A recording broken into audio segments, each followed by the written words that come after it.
Солнце стояло высоко, а море у берегов Амальфии сверкало, будто жидкое стекло. Белоснежная яхта «Мираж», принадлежавшая известному бизнесмену Адаму Блейку, плавно покачивалась на волнах. На палубе царило веселье, смех, шампанское, фото на фоне лазурного горизонта.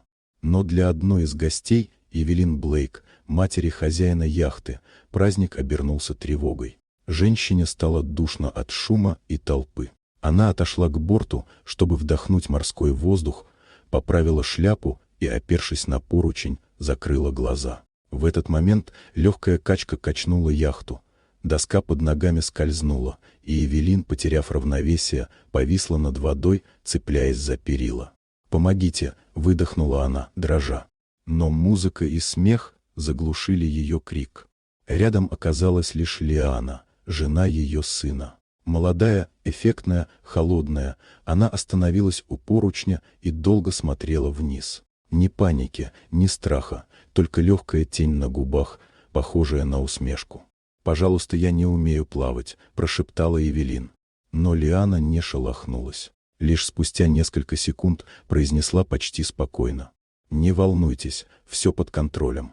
Именно в этот миг на палубу выбежал Адам. Он увидел, как его мать висит над бездной, а жена стоит рядом, неподвижная, будто в оцепенении.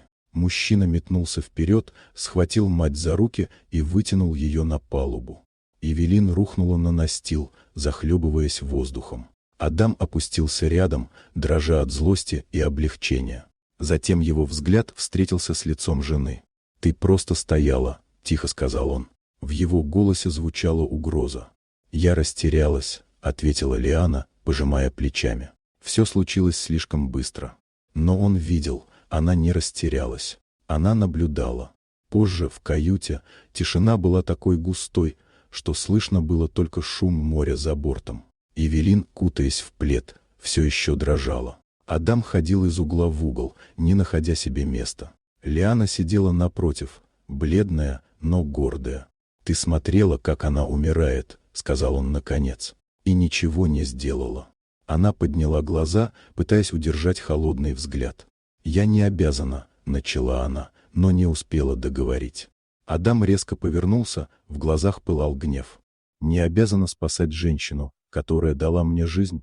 Лиана опустила голову. Когда Адам приказал: «Извинись», она замерла, но, видя его решимость, все же опустилась на колени перед Эвелин.